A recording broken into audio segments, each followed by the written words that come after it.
The much anticipated biannual UCLA Hollywood Diversity Report is out. And there's good news, and that news is that shows have had consistent gains for minorities both behind and in front of the camera. And with more diverse casts, we know that, according to this report, there's higher viewership and more social media engagement as a result of that diversity. And the reality is, audiences want to see diversity. So that gets me to the bad news, which is that networks are firing their diverse executives. They're canceling, they're shelving, and they're dropping from development diverse shows. So why is it, if audience want to see more diversity, are networks getting rid of diversity? We'll talk to the author of that much anticipated Hollywood Diversity Report and a film critic, all coming up. Live from Los Angeles, this is the Special Report with Areva Martin.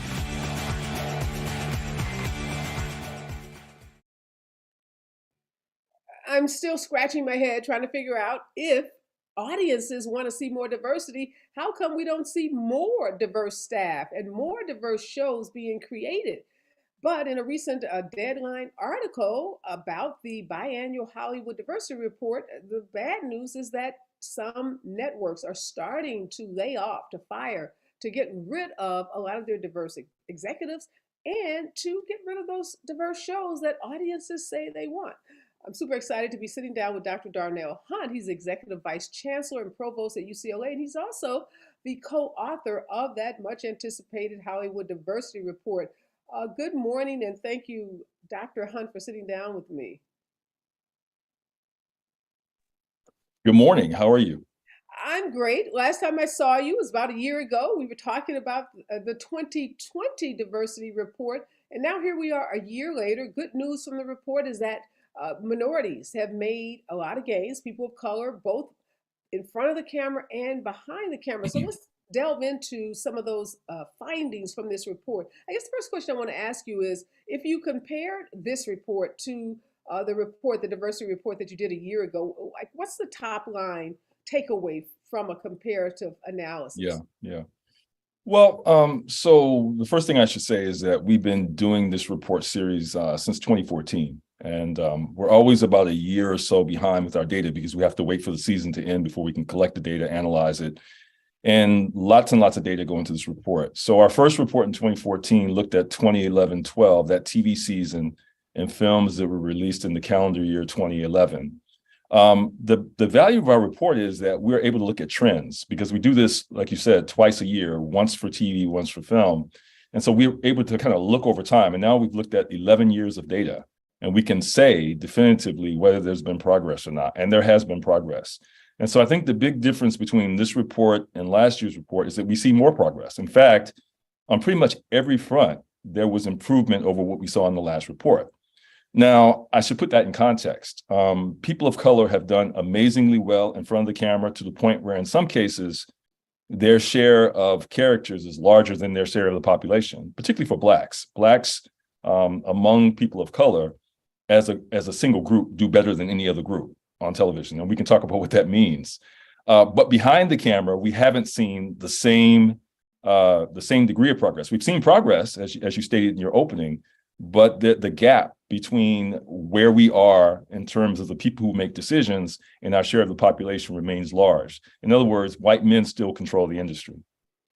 Okay, no surprise there. But I want to go back to that original point you made about the gains that African Americans have made in front of the camera. And you said we are now disproportionately represented in front of the camera. Look at our, what we represent in terms of the population. What do you make of that? How do you account for that? Like, what's driving that? So think back to 2020 and the George Floyd killing. You remember many of the networks and studios came out and said, we as an industry, like other industries, must do better, yada, yada, yada. So one of the ways they did better was by increasing on-screen representation of people of color. Now, we'd seen that trend even before Floyd, but it sort of intensified after that, particularly for Blacks. And again, remember, it's white men who are making those decisions, who are greenlighting TV shows and movies. And for them, diversity equals Black, because I won't get into the details, but throughout our history, if you think of going back to slavery and the way race is defined in this country, whiteness sort of depended upon Blackness to define itself as its foil, so to speak. And so I think the go-to for the white men who control the industry is when they get critiqued for not being diverse. For them, the thing that's most legible and approachable is to throw in a Black character or two, or something that they're more familiar with.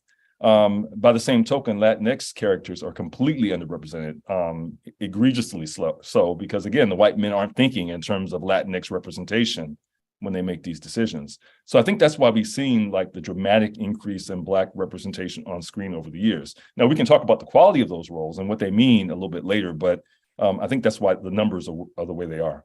So if George Floyd's murdered in May of 2020, this explosion, let's call it that, or this expansion of Black roles in front of the camera, did we start to see? I mean, did they make these shows between like May and December of 2020? So we started to see the fruits of their labor, so to speak, in 21. Is that what you're saying?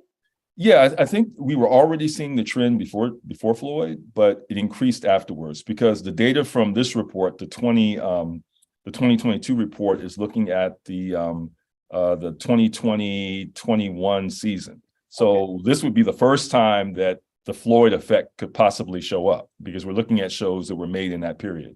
Okay. Next year's report will tell us more, because we're going to look at the 2021-22 season. So you have to kind of put the season in the context of what was happening during that period.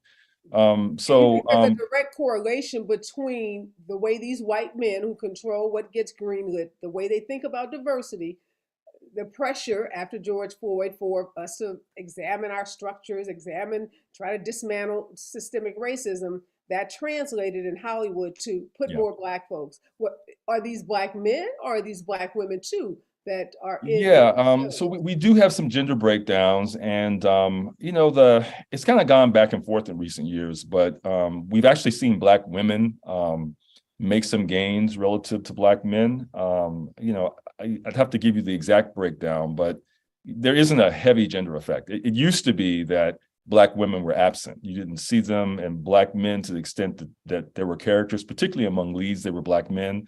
That's evened out quite a bit in recent years. Part of that is due to the streaming effect, and we talk about that in the report. Streaming has completely changed television. TV today is not your parents' TV. Right. Netflix is the biggest producer of television content, and unlike the traditional TV networks that rely upon advertising, for Netflix, Hulu, Disney Plus, all those streaming channels, it's really about subscriptions. You pay each month and you get everything they have to offer. Mm-hmm. And so the streamers don't care about ratings. They just care about having a portfolio that's broad enough to attract a large audience. And remember, they're selling around the globe. So they're selling to Nigeria, people in Nigeria, So they have to have diverse content to maximize the number of subscribers. So that's created opportunities for creators of color that never existed in broadcast, that never existed in cable because of advertising, to create shows that suddenly get critically acclaimed, that people love, because again, 42.7% of the American population is people of color now. And we're going to be minority in a couple of decades, which is, of course, why we're seeing all this crazy stuff happening politically, in the country right now with the midterms and everything else. And so that has shifted completely the way the industry has to think about audiences. They've done that to quite a degree on screen, but what they haven't done to the same degree is adjust the way they do business behind the camera. And that's what we're critiquing now in our reports, because we've seen tremendous progress over the 10 years on screen since we've been doing this report, but almost no change behind the scenes in the executive suites. And let's talk about behind the scenes too, because not only the executive suites, which I definitely want to talk about, but even budgets, because one of the things the report shows is the wide diversity, the gap between the budgets of movies that are made by white men in particular versus those made by people of color. And correct me if I'm wrong, but I saw figures that could be as widely divergent as $3 million per episode for a show versus anywhere from $20 to $58 million dollars an episode, that the gulf can be that wide. Yeah, I mean, there are very few TV shows with budgets that large, but the pattern was unmistakable. It was clear when we looked at the data because we had different ranges for budgets. The data we have aren't precise, but they come from a very reliable source.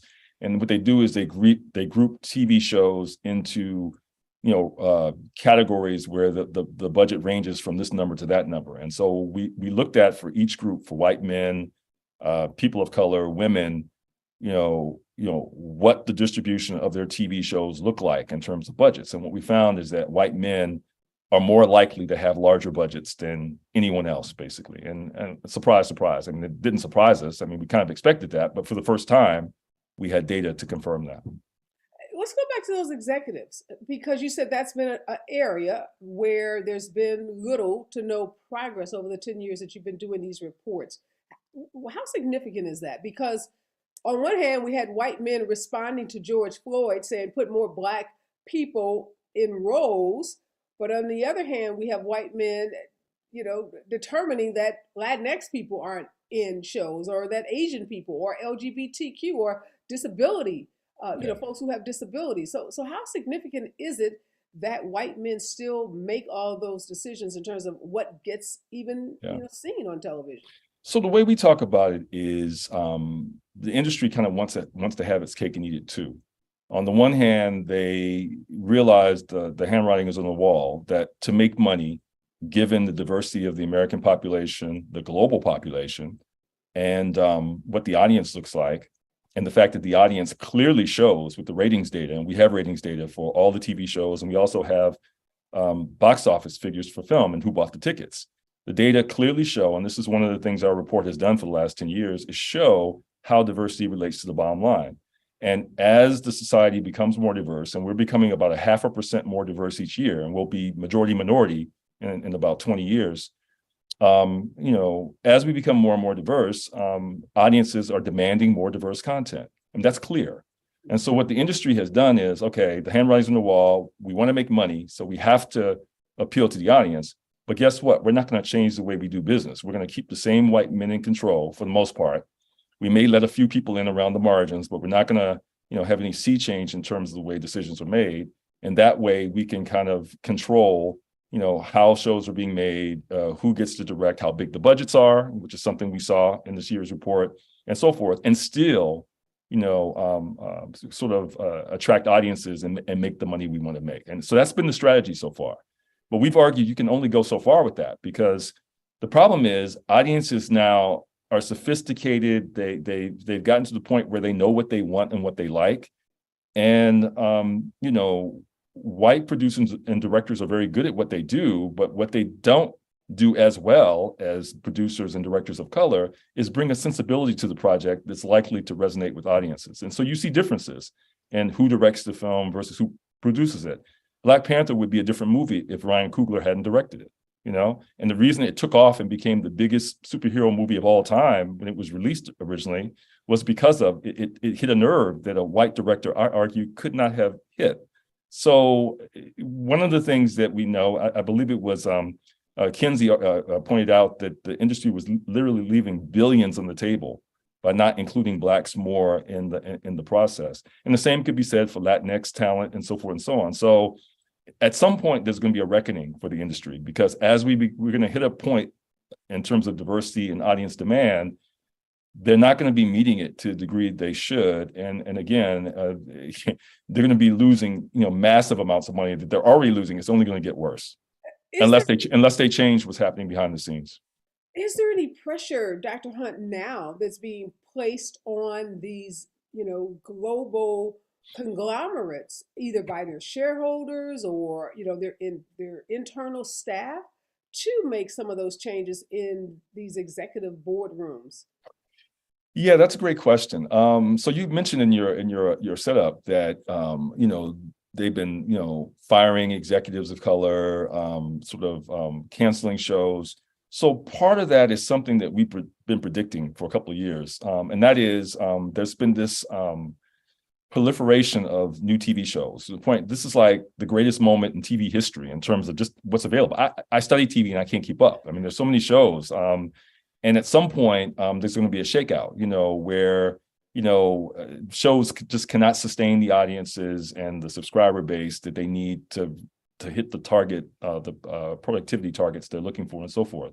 And so you're seeing, networks either fall out of favor or downsize, or they're being bought by other networks because there's just too much in the marketplace. And so what tends to happen in those instances is like, last hired, first fired. So diversity is a relatively new phenomenon. So the go-to for these white males who are in control is to just get rid of the stuff that we recently brought on and go back to what we know.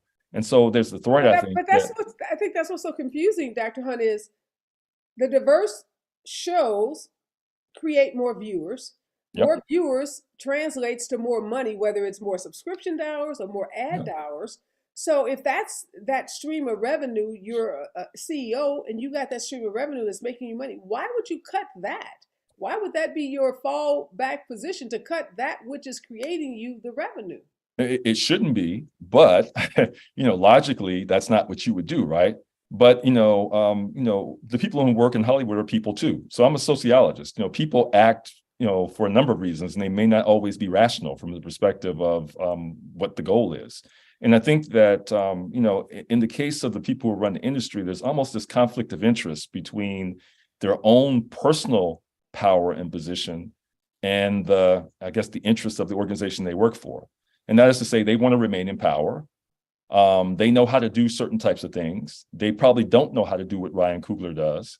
And so they do things that they know how to do, particularly when they're under stress, or there's a moment where they're competing with other players in the industry and have to make cuts. They cut the areas that they're not as sort of comfortable with and go with the things they know. And they bring in the same old white producers who've been successful in the past, but whose products, they may be great, but they're not as interesting to today's increasingly diverse audiences as something that Ryan Coogler, for example, might do. So that's kind of what we see. So if you kind of put all that together and think about the fact that 91% of the chairman CEOs of the major film studios were white, 92% of the heads of the major TV networks were white. And then you start looking down the ranks in terms of senior management group, 93% white, 84% white in TV. You can see how just a slight tendency to do that creates this huge change in the industry when problems hit, that tends to lead to the marginalization of people of color and the retrenchment in some of the progress we've made in recent years. So that's what I was going to ask you. So as they fall back on what they know, people do what's comfortable for them, even though it may be irrational, it may not be in the best economic interest of that organization. When they start to cut those diverse executives and cut those projects that speak to diversity, does that mean that we'll start to see less diversity in shows? That's what the trend predicts? I would argue that, unlike previous moments in history, and these things have come in cycles in the past. I mean, if you recall back in 1999, 2000, the NAACP and a number of other advocacy groups got together and petitioned the networks and threatened to boycott the networks. They created this grand coalition that led, for the first time, to the creation of all these vice presidents for diversity across the networks and studios. And many of those initial vice presidents were Black women. Again, the industry, diversity equal Black. I'm not going to complain about that as a Black man, but my point is, it's a reflection of the white people who control the industry and kind of the way they saw things. And a lot of people argue that moment was largely symbolic, because nothing really changed other than the people out front kind of, speaking on behalf of the organizations, but the numbers didn't move all that much. Today, are those women still in place, or someone that well, that was a generation ago, so those women have kind of moved on, but the positions are still there, and different people are in the positions now. But my point is, that was a different era, and demographically we were in a different place, and it was possible for the networks to sort of gesture towards diversity, but really not do a lot and focus mainly on the white audience, because they could still make profits and the white audience was still driving a lot of what's going on. Well, we've been arguing in recent years that the white audience is not the most important audience anymore. It's the diverse audience now. They're actually driving things. If we're 42.7% of the population and we watch more TV per capita and buy more tickets per capita, we're actually, responsible for the majority of the profit. In fact, when we look at our film report, of the top 10 box office films ranked by box office, people of color bought the majority of the opening weekend tickets for 6 of those top 10 films. That was not true 20 years ago. It wasn't true 10 years ago. So things have changed demographically to the point where, despite the layoffs and everything else we're seeing now, if the industry is going to remain viable, they cannot cut back on diversity in a radical way. We may see ebbs and flows, but increasingly there's going to be more pressure on the industry to create images that diverse audiences want to see. So I would predict that we may see some retrenchment in the short term, but ultimately in the long term, if the industry is still going to be here, it's going to have to find a way to reach those audiences. And what about independent filmmakers like Viola Davis? And she makes this amazing movie, Woman King. I was struck though by, we were applauding and happy if the movie got to $20 million. Yeah. And when you think about that budget in comparison to, I know you said there are not a lot of TV shows with, per episode, $20 to $58 million, but there are some, we can point to some that are in your report. So what are we to make of that? And someone like Viola Davis, A-lister, not just Black A-list, A-list across the board, makes the movie and we're applauding $20 million. Well, that's that's exactly the point.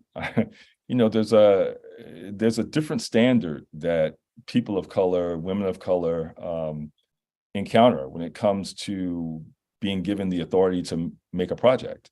The budget data that we share in television is a perfect example of that. I mean, it's concrete, evidence of the fact that, white creators are entrusted with more resources. It's just always been the case, particularly in film. If you think of, these first-time, relatively young white directors, being allowed to helm these, $200 million films when a person of color is happy to get a $20 million film, And not only that, if you look at the marketing budgets, they're not marketed in the same way. I did a study for the NAACP last year where we looked at Black executives. And one of the things that came out for the relatively few of them that exist is that they are virtually absent from the marketing space, which determines a lot in terms of how well the film or TV show is going to do. And it becomes self-fulfilling. You don't have Blacks in those marketing departments that are determining what the budgets are. Right. And so Black films, for example, are marketed differently. They're not, given the same financial support that then I think limits how much they might earn. And then that becomes self-fulfilling prophecy. Oh, well, the audience only wants to see, this type of film, or that type of film doesn't have a market or it can't be successful. Well, that's because you're not marketing it, in a way that would give it the same chance that some of these other films that star white men get. So when you take this report, I know you do a lot with this report. You publish it. I remember last year you told me you actually go around the studios and make presentations to executives. Is that still your process? We do. And we also work closely with the California legislature. So in fact, we had a press conference yesterday where the legislature just appropriated $1.25 million to help fund our study. And the reason they did that is because they're looking at policy related to inclusion in Hollywood, including tax incentives, and trying to figure out a way to give productions tax incentives, but hold them responsible for more inclusion. And to do that, they need the data. So they're kind of using our report to kind of help inform the policy they make. And we also take it, like, as you said, to the networks and studios and, use it to encourage them to do better. In some cases, our report gives the bird's eye view, but for the supporters of the report, we will run their numbers separately and say, here's how you compare to the universe. And internally, they can use that to think about their strategy and hopefully in a way that will increase the inclusiveness of what they do. So I would imagine that when you take this to the studios and you show that there's been tremendous progress over the last 10 years, particularly with African Americans in positions or in casted TV shows and in films, people pat themselves on the back and say, hey, we're doing a good job. Diversity is working. Well, not uniformly, because again, our trends are for the industry as a whole, but individual players may not be doing as well. And that's one of the reasons they want to look at it.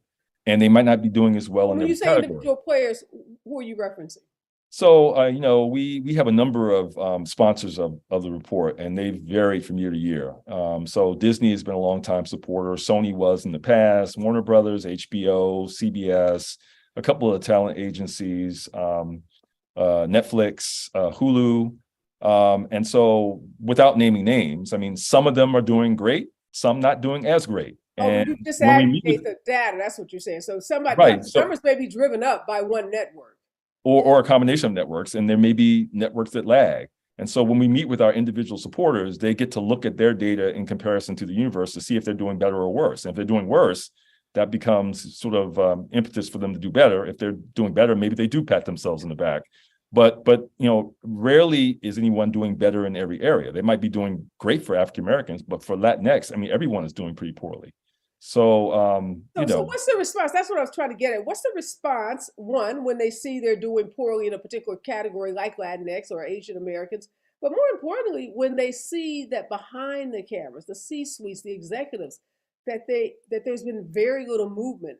yeah. Does anybody say like, "Wow, we got to fix this"? Or I'm Well, just trying to find out everybody says, what happened. I think everyone acknowledges that's a problem, but fixing it and, developing the resolve to actually change the way you develop leadership and promote leadership is another question. Part of it is the pipeline. It's kind of getting people to the point where they are credible candidates for these jobs because they've been held down at other levels. And so developing an ecosystem that's this developing talent at every stage is essential. So we put out a report a couple of years ago called By All Means Necessary, which was sort of like a look at best practices in the industry. And some people are getting it right, but most aren't. And we argued, MEANS was an acronym for Modernize Your Worldview, recognizing that the diversity of the country now is such that we're becoming majority minority, and you've got to change with the times, expand the net, get out of your Rolodex, expand the group of people that you're considering for roles, and don't go back to the same old people you're comfortable with. Amplify women, particularly women of color. Normalize compensation. All too often, the industry sees working in the industry as a privilege, which means that they pay people below scale or not at all to do internships. And people of color often can't afford that because they don't come from families that can subsidize their rent in the meantime. And S is structure incentives, like tax incentives that California is working on, or inclusion riders, for A-list talent that have the power to demand that they're, like Ava DuVernay, for example, that their cast and crew is more diverse. So all of those practices taken together are necessary, but none of them is singularly sufficient. We argue it's a multi-frontal struggle. You have to kind of do each of the five if you think that you're going to really move the needle. And so that's the conversation we have with our industry supporters. And some of them are doing well on many of those fronts, some maybe on one or two, but there's a lot more work to do. And I would ask you about LGBTQ and disabled folks, because I Yeah. know that those two populations are also woefully underrepresented, Yeah. both in front of and behind the cameras, and I don't know about in executive offices, but how do we move the needle on that? I mean, Yeah, so the challenge we face with that, and we talked about that in our most recent report, the challenge we face with that is data. People with disabilities, a lot of disabilities aren't visible, and people, for privacy reasons, won't state if they have a cognitive disability, for example. Physical disabilities are more visible, but we don't always have complete data on that. LGBTQ status, some people, are out, some people aren't. And so for our study to work, we have to have complete data. We have absolute 100% complete data on race, ethnicity, and gender. So we can talk about that, and we can give you reliable trends, but we can't talk about those other categories in a reliable way. So it's been a real challenge for us. So what we're doing is we're working with advocacy groups in that space to try to figure out if there's survey data that they have that might help us at least fill in some of the blanks. But it's going to be a different type of analysis than what we've done for the last 11 years, and it won't fit neatly into our trends in quite the same way. so, Dr. Hunt, I know we saw this big push in the industry around diversity after George Floyd was murdered. Interviewing and talking to so many other experts that work in other industries, they said 6 months later, they started to see folks walk back. A Mm-hmm. lot of the promises that have been made, a lot of unkept promises. Do you get a sense just in this time period that you've been out talking to folks about this report that that kind of walking back, that retrenchment is happening? in Hollywood, even if we don't see it with firings or, the Yeah. cancellation of shows? Is there just a general sense that that Black moment has passed and we can kind of move on to something else? Well, we are in a really polarized moment around race ethnicity. I mean, again, going back to what's happening with the midterms and politics in this country and everything else.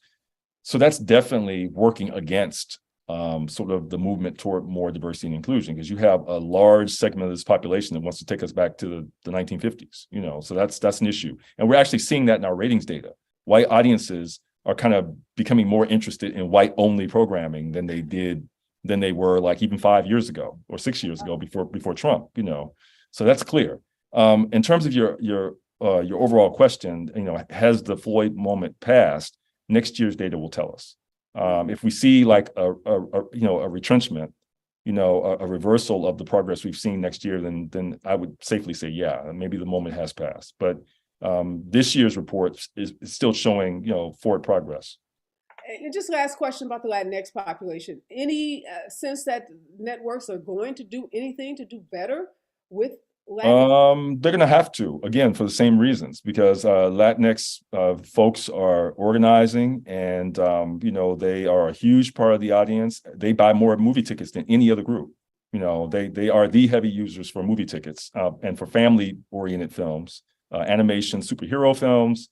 So they're gonna have to make some adjustments. So Latinx buys more movie tickets. Is it still the case though that Blacks watch more TV? Yep, Blacks watch more TV. Latinx, per capita, buy more movie tickets. And whites control everything. Behind the scenes. Exactly. We'll just end it Yep. there. Okay. Yep.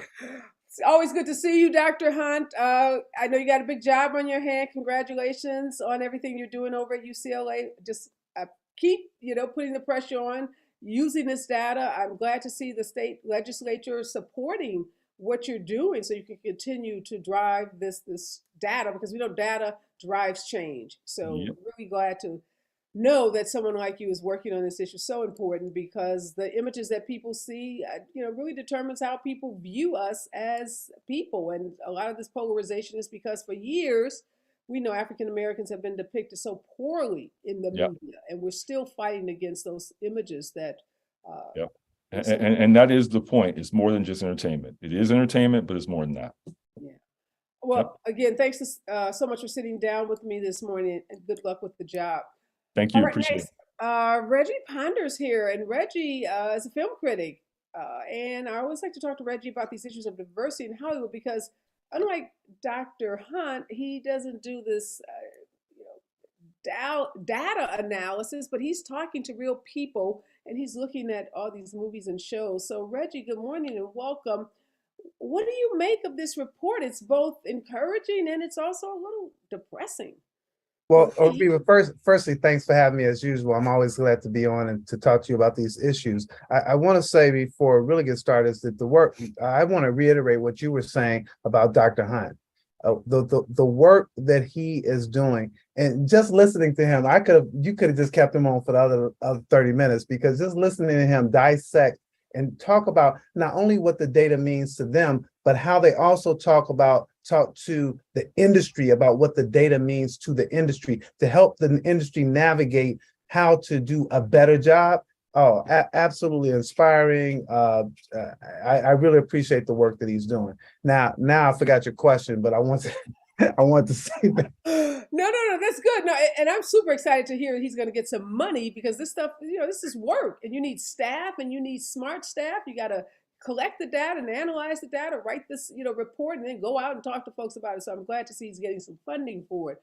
I guess my question was, there's some good news in the report, and then there's some sobering news. So I'm just wondering how you are receiving this as someone who works in this industry, that sees these movies, that sees these TV shows, and you work with a lot of the talent that's involved in the creation of these projects. Yeah, I like the fact that Dr. Hunt is very, very optimistic. The first thing is, you started off saying that there's the good news and the bad news. The good news is that there's some gains being made, and the bad news is that there's some losses that are happening. So there's some things happening at the same time. Dr. Hunt categorizes it, or both of you guys in your discussion talk about how it's still, though, white men at the top. It was 90% on TV, 90% in the movies, and And so when we look at that, it is really problematic and on so many levels.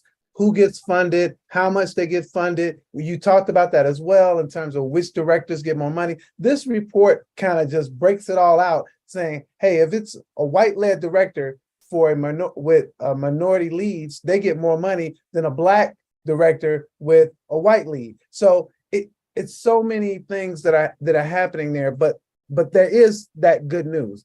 I like the fact that he is optimistic that because we are moving toward a minority majority as a nation, that the businesses need to move in that regard. I just don't have that same kind of optimism in that way. Because you asked a question, you said, well, wait a minute. If they know that if they get more subscriptions, then they make more money, then why wouldn't they make more content to make sure they get more subscriptions so they make more money? That would be in their best interest, right? Yeah, their best economic interest, absolutely. But you don't do that. So there's something else, and he's a sociologist, which I'd love to ask. There's something else going on.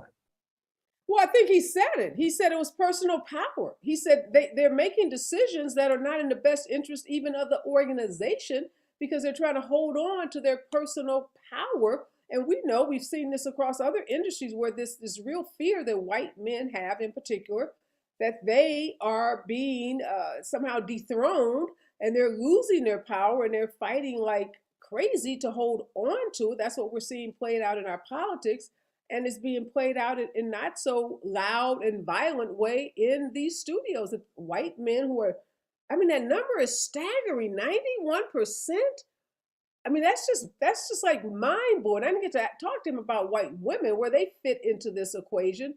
But the fact, well, he said that these were white. He didn't say he didn't. He said white, right? He said white. He didn't say white. Break it, so I assume it's white men and women. But yeah, I don't. It's pretty clear. It's personal power. Like I can't expand this pie. It's like a zero-sum game, right? If I give up anything and you get a little bit of it, I get less of it. That seems to be what's driving this. Yeah, and so I just think that the optimism is great. I really do hope that the numbers will push it the way in which he thinks. But my question is this really a moment in time? Or is this a trend? And he did show us the numbers. This shows that the numbers are basically trending. But we do see when we look at those are the post George Floyd. That was the run out, hire Black folks, put some Black folks in projects, NAACP, the woman Tawana Burke who started the Me Too movement. All those folks got deals. Remember that right after George Floyd? There were all of these development deals with big studios with a lot of these Black content creators. Now, we haven't seen many of those projects come out. Yeah, and to be fair, but to be fair, it does take a minute for those projects. So to be fair, they could still be in the pipeline. They could still be getting ready to come out.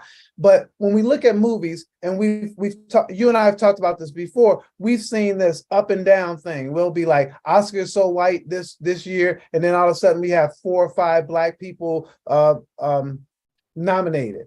But then when we talk about Latinx, we like, well, there's no Latinx people nominated for anything other than in the director category, which is an area in which the Latins seem to do pretty well. But then when we talk about Asians, there's like one movie every 3 years when we get to talk about Asians. And then you started talking about LGBTQ. I actually think that the industry overall is getting so much better because it's almost so much better. But when I say so much better, that's in relationship to where we are, not to where we need to be. So I want to be clear there because people are like, well, wait a minute. But so much better in that when we see movies now, very seldom do we see a movie without an LGBTQ character in there somewhere. Because I think what everybody's realizing is that the LGBT community is not separate from America. They're interwoven throughout all the stuff that we do. We interact with them at all times. And it's really weird to say them. It's like saying to me like those people. But I think it is getting better in that area. But if you look at this report, what you'll see, it does say that it's getting better, but it'll also say that women, for instance, they would have to jump 20 percentage points to be at parity. Latinos, for instance, would have to jump 11 percentage points to be at parity. So while it's getting better, the report shows that there's still a long way to go. So I went through a lot there, but you know And me, no, and I understand what you're saying, and you're right about the LGBTQ community. I'm thinking about the disability community. It's a community that's near and dear to my heart. And I'm thinking about John Fetterman and that recent debate that he had with Dr. Oz. And literally, there was such a negative response from some people, not everybody, that a person who's had a stroke, who's recovering from that stroke, is like on national television, almost as if, my God, like, why would he show up for a debate knowing that, he's not 100%, as if, the standard in our society is you got to be perfect to be in, he wasn't acting, but I think that the response to that tells us a lot about what people are, willing to quote unquote accept in their viewing of both television and movies. And the fact that there was even any discussion about a man who had a stroke, like, okay, he had a stroke. That should right. be so normal.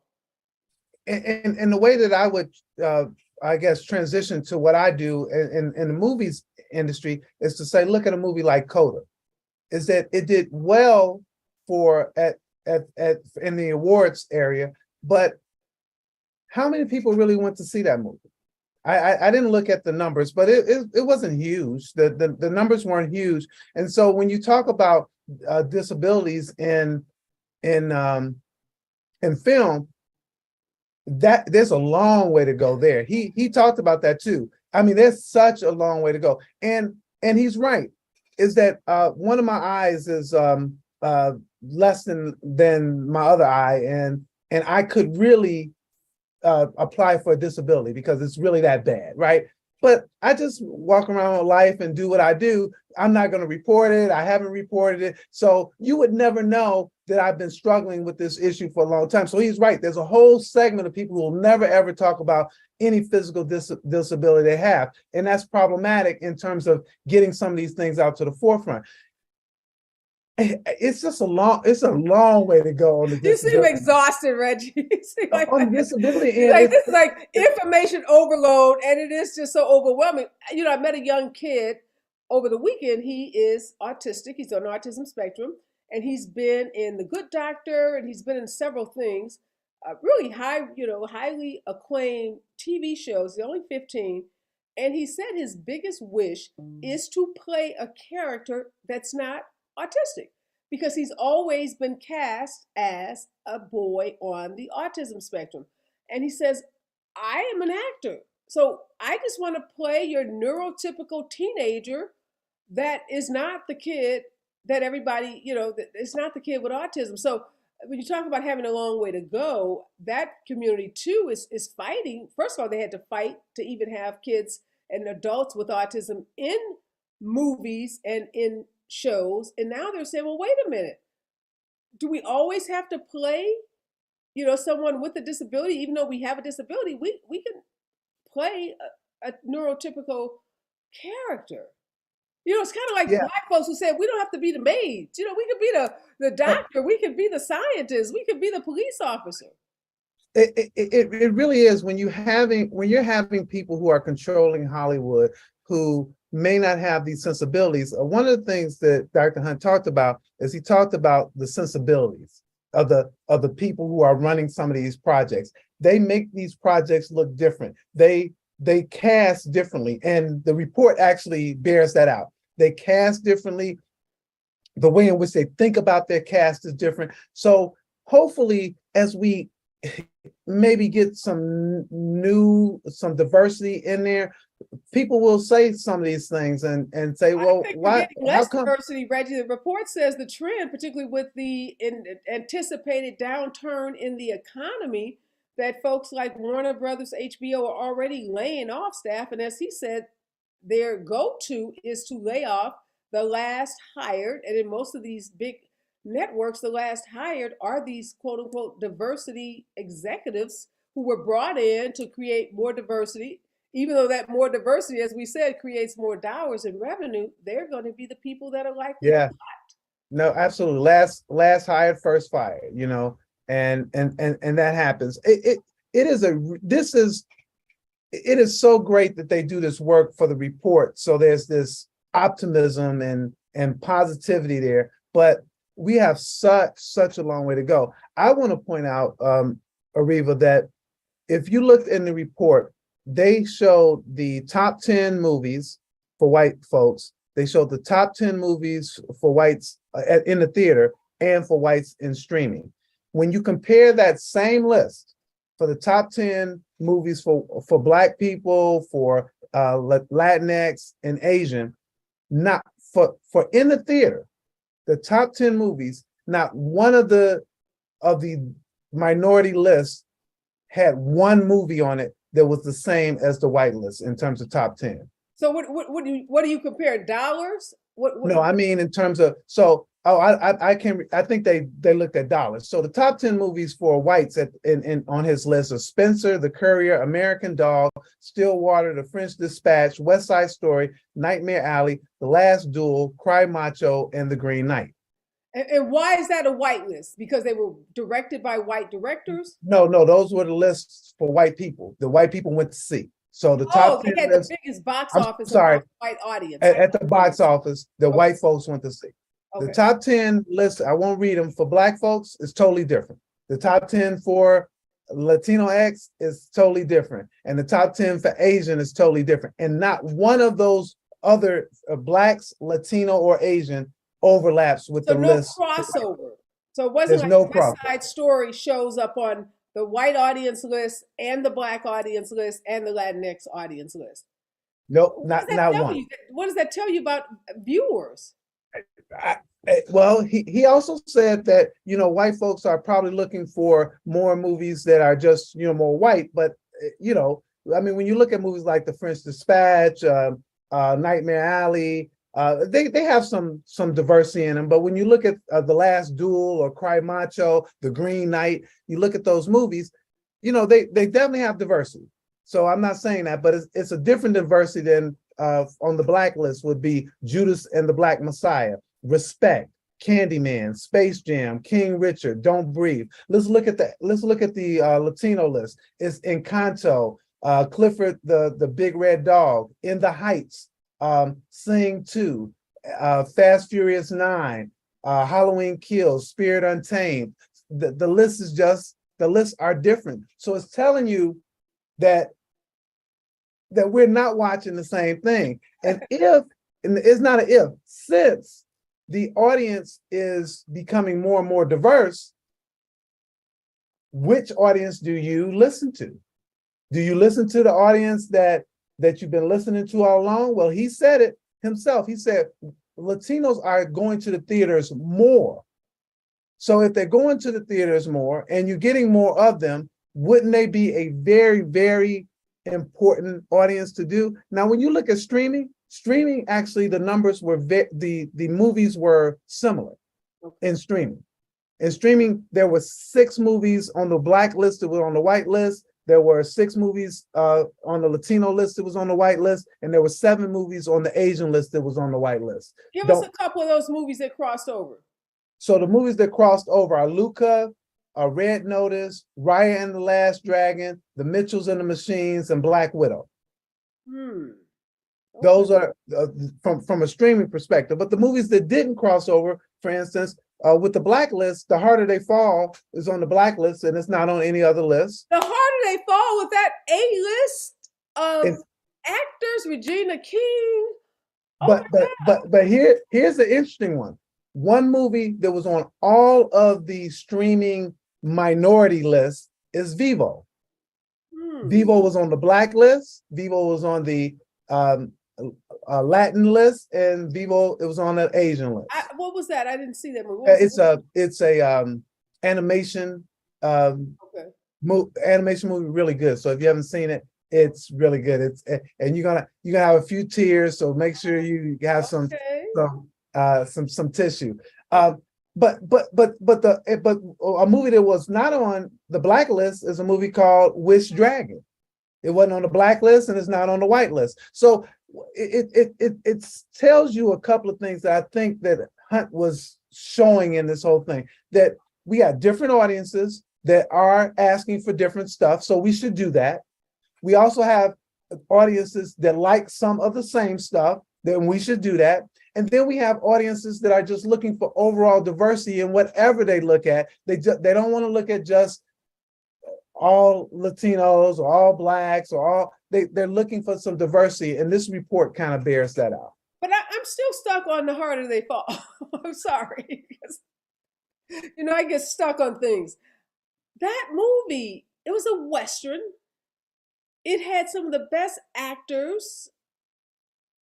And that movie didn't cross over audiences? Well, it's not saying it didn't cross over. It didn't make their top 10 list. Okay. So maybe if you went down into the next Maybe 10, they're on their top 20 list or something. right? He didn't show me that, so I can't see that. So that doesn't mean it didn't cross over. But since you're stuck on Harder They Fall, is that I'm stuck on Shang-Chi and the Legend of the Ten Rings. Is that it did well with the Asian audience in the top 10, but it did not do well with any of the other ones, and it was good.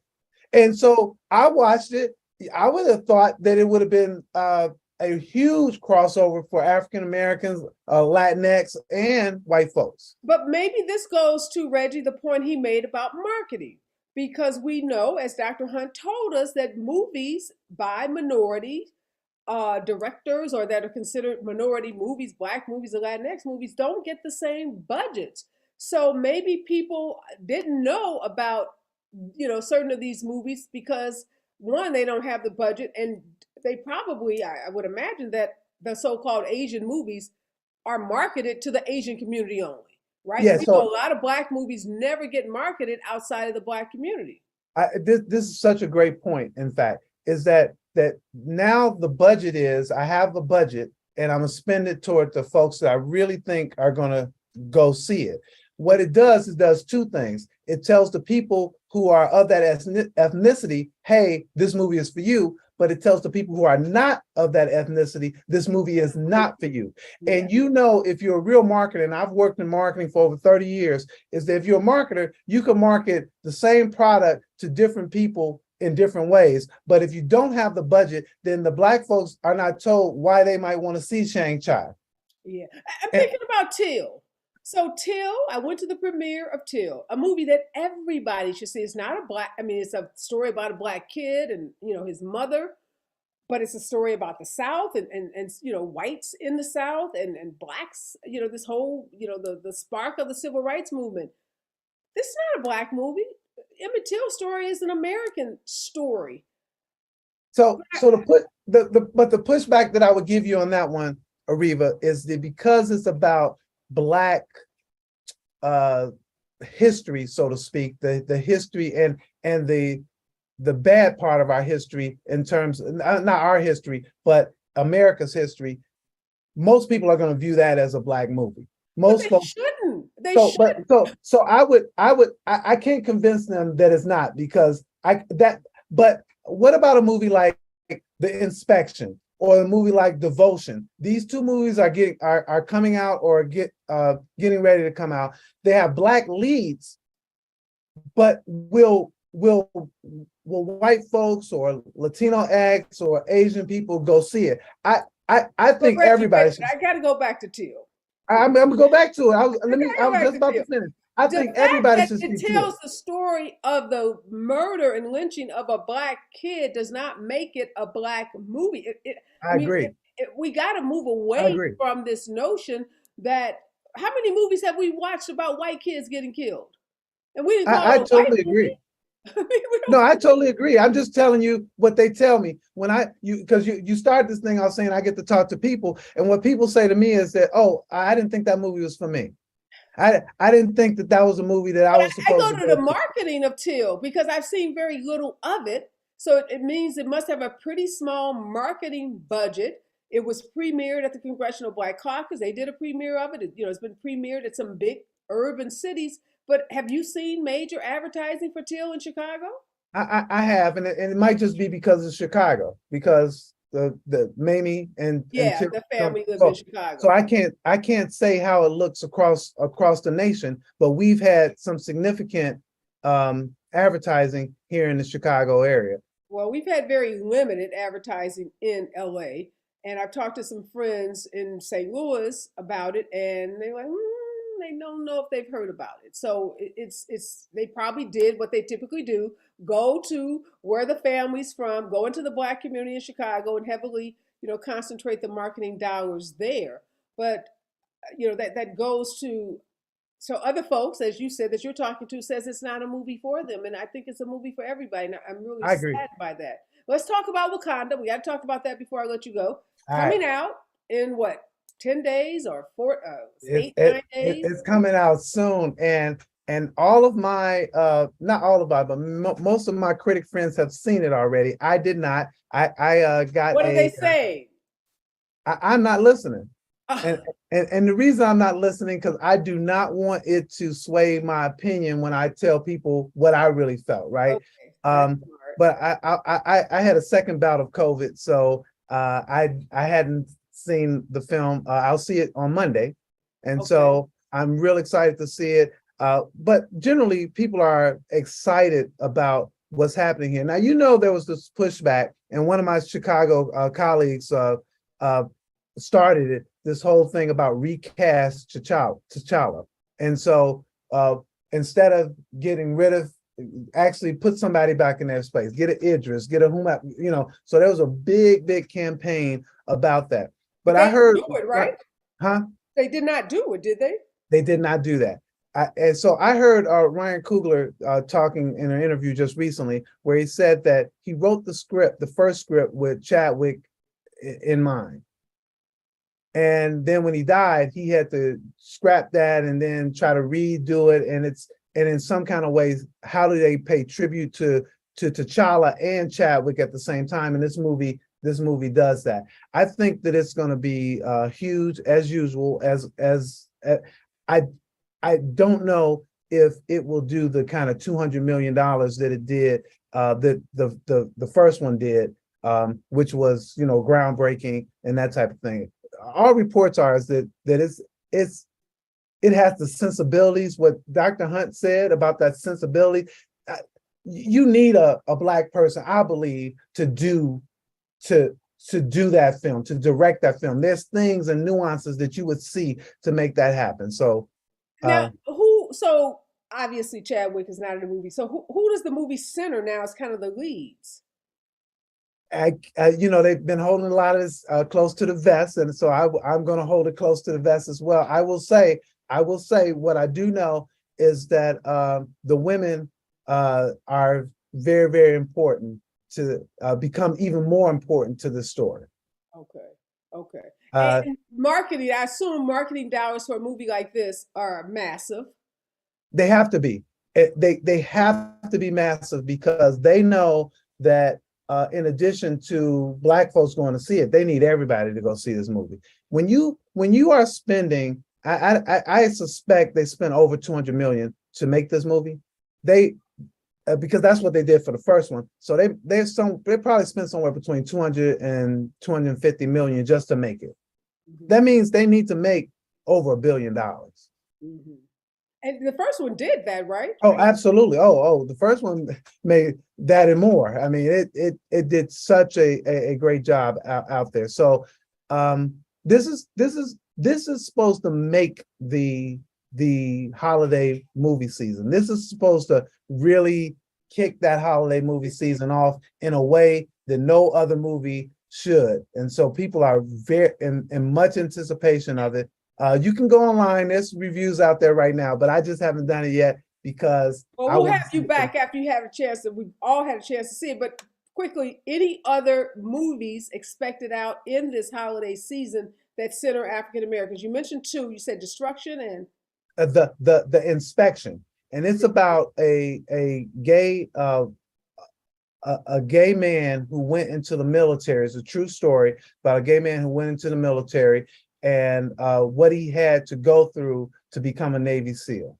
And who plays the guy, the main character? Of course, you would ask me that question, and I'm going to be talking to him like like tomorrow, right? Okay. And So the and inspection, it you can't. said there's a second one. We'll figure that out. And the other one is Jonathan Majors, who's playing in Devotion, and Devotion. it's about these I called Navy it destruction, pilots. but it's devotion. Okay, what is that? What is devotion about?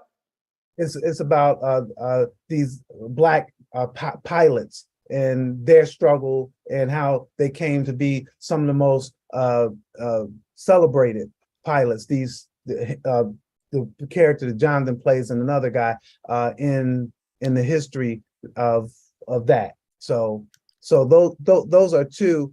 Again, Till is a movie I would recommend that people run out and see. It is fabulous, and you saw it, so I would say that as well. I think I got a note in the chat that tells me who's playing. Yeah, Jeremy Pope is playing is playing in the inspection, In the and it's real.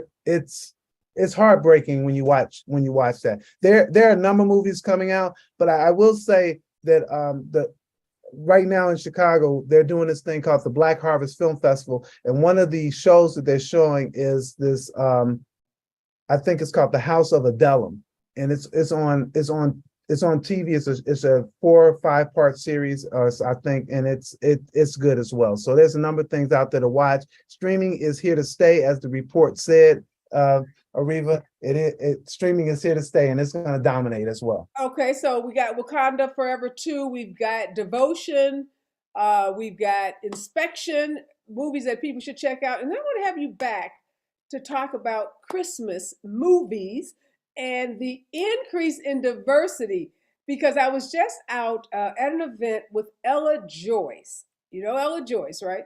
And Ella Joyce and her husband, Dan Martin, are in, I think it's either BT Plus, a Christmas movie. And we were having this conversation about, maybe I'll have Ella on, the way that African American actors, not big, blockbuster stars, but just everyday working actors, are now getting roles in holiday movies that used to be totally off, they were excluded from. You did not see black folks, or they were the post office. They dropped off a package and they were gone. But now, they're building Christmas movies around black working actors like Ella Joyce and her husband Dan Martin. So, got to come back and talk Christmas movies, because they're some of my favorites. And to see BT Plus, to see TV One, to see Onyx, to see some of these, black-centered streaming sites and networks getting into the holiday movie business is really refreshing. I'd love to do so. I know Mariah Carey believes it's time to start talking Christmas movies. We got to give it just a couple of weeks, and I'll come back. But not yet. Christmas movies is a little bit too early. Come on, Mariah. Oh, come on, Reggie. If you're a Christmas movie, people have been watching Christmas movies since July.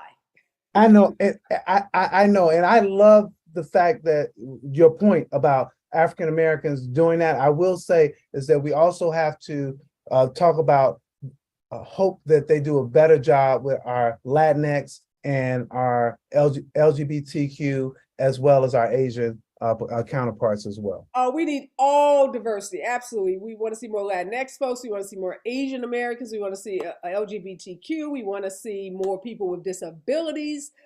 We want to see want to see more people that look like this country. That's what we're talking If about. I could just make one last comment, Areva, and that comment would be, Dr. Hunt talked about the quality of the roles.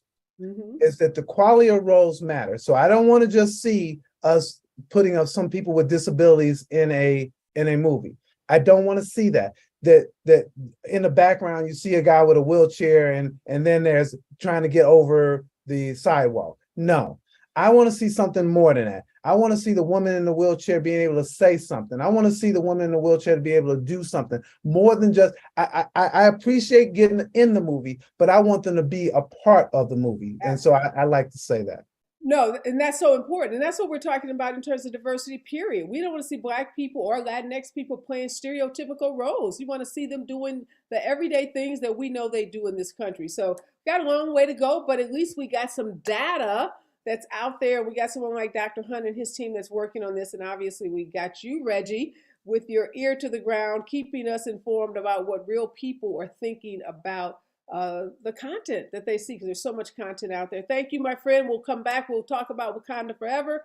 We'll talk about Christmas movies. I got to see Devotion. I got to see Devotions and Inspection. I got a lot of movies to catch up on. So a lot of work to do. Thank you. Always a pleasure to see you, my friend. All right. Want to thank Dr. Hunt and Reggie. If you've not had a chance to read that diversity report, you can Google it. It's online. It has some fascinating statistics in it. It really is incredible to see, as Dr. Hunt told us, about all the progress that has been made in certain categories as it relates to the folks that we see in our favorite movies and our favorite TV shows. Yet that report has a lot of sobering information that also is important for us to know and for us to talk about. We've got a long way to go to have Hollywood reflect the diversity of this country, and not in some performative way, but in a way that really moves the needle, in a way that Reggie talked about, showing people from all walks of life represented in the TV shows and the movies that we see, and represented in a way that really reflects who they are and not the stereotypes of who they are. And my goodness, we gotta break up that old white male club of men who are controlling everything in Hollywood. We've got to do better out of it. Those are my words to live by. We must. We must figure this out. We must figure out how to diversify those C-suites, those executive offices. It can't be the case that white men are still in 2022 controlling the images that we see, because those images are important not only to our entertainment, as Dr. Hunt said, but they shape how people vote, they shape where people live, they shape how people view each other, and ultimately they are shaping our democracy. Okay, so we got to do better. Be safe out there. Remember, we're all in this together.